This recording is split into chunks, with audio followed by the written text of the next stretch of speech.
Hello, my name is Axol-K, And I'm Ariana. and we are going to present about Princess Mononoke.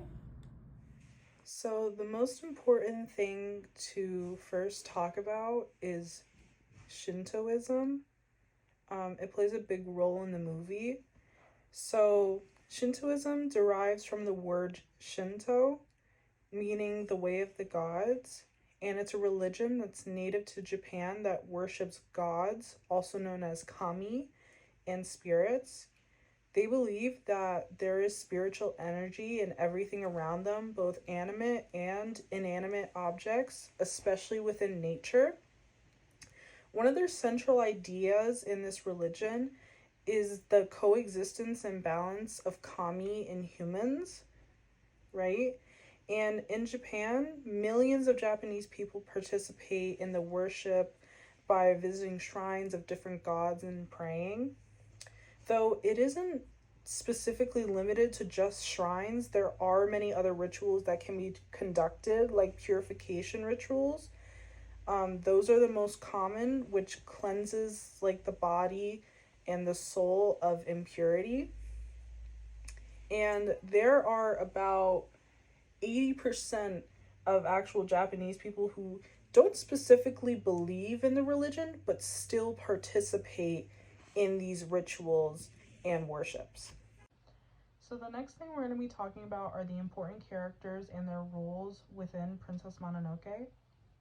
So the first character we're going to talk about is Ashitaka, who serves as our main protagonist and is meant to symbolize as a bridge between humans and the gods of the forest. And we're going to be following him mostly throughout the movie. And we can see that he usually comes between conflicts of gods and humans, trying to understand both sides with unclouded judgment to prevent more hatred. And his heroic journey breathes life into the complexity of humanity versus nature. The next character we're going to talk about is San. She's a very important character who serves alongside the gods as protector of the forest. And she has this idea where she despises the human race, mostly because of their violence and the destruction of the forest that is depicted in the movie.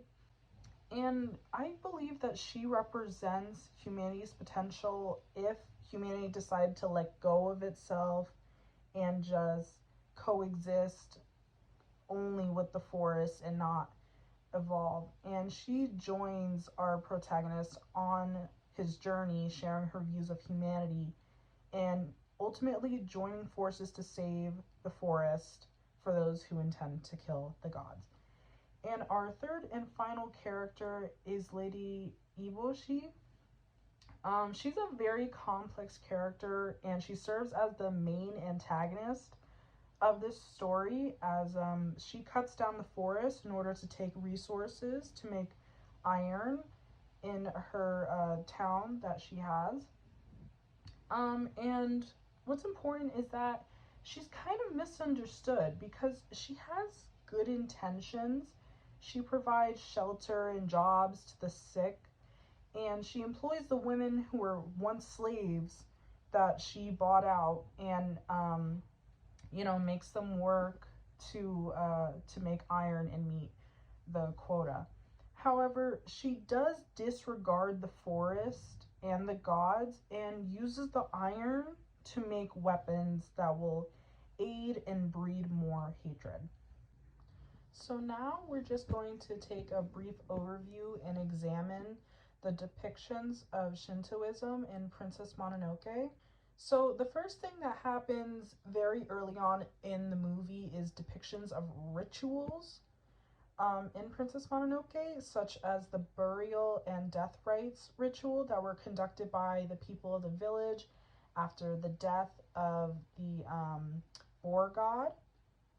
And it's not shown, but it is mentioned in dialogue by the oracle, as we can see in the lower picture to the left.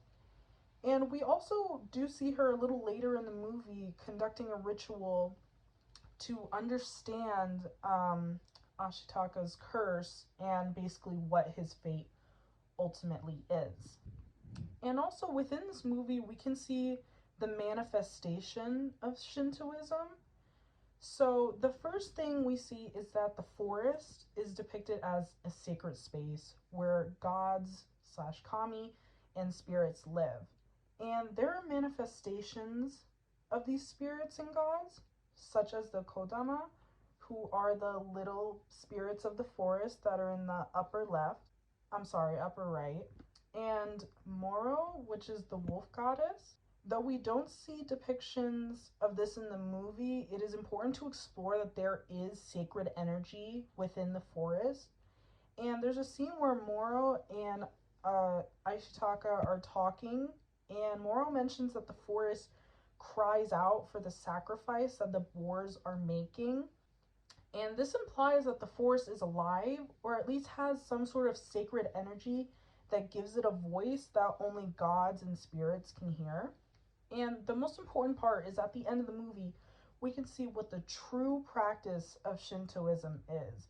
And that's after the forest begins to grow back, after destroying Eboshi's iron town. And despite this, the people of that town learn to coexist with the forest, even though that the gods who once lived there are now gone. So, industrialism versus the environment. This movie depicts the battle between human industrialism and the gods of the forest, although many would point towards Lady Eboshi, the leader of Irontown, to be the main villain of the story. It is not so simple. Lady Eboshi's goal is to tear down the forest and kill the gods in order to further the town's iron production. However, she also saves women from working in brothels and also takes in the sick. When the world left these people behind, she gave them a home. On the other hand, San, the wolf girl, wants nothing more than to kill Lady Eboshi and save the forest. However, Ashitaka points out that killing her would only bring worse things for the forest. This story is about balance. Humans need to learn that they are still part of nature, so while we expand and innovate, we must also respect the nature that gave us life in the first place. Overall importance of the movie and its relation to Shintoism. Shintoism involves many ideas and beliefs, putting an emphasis on many kami that surround us, as well as purity, coexistence, and balance. Mononoke displays Shintoism by showing the viewers a tricky balance between industrialism and environmentalism. Each side wants to get rid of the other, but both could live in harmony if they learn to respect each other. This balance is represented by Ashitaka, the main character, as he is in between these two worlds as he tries to bring them closer together. Ghibli films have been able to introduce these ideas to Western audiences and expand their worldview. Some general facts about Mononoke. It utilized early computer animation mainly for the Tatari, Gami, and demon arm scenes. Only about 10% of the animation was computer generated though. Miyazaki, the creator of Mononoke and Studio Ghibli, is known for his distaste of digital animation techniques, and it was well known in Japan before the films were released, so his use of computer graphics came as a surprise. However, he utilized computer graphics for these small portions to make it easier and streamline the animation process, as the writhing mass of multiple tendrils was very difficult to animate in 2D.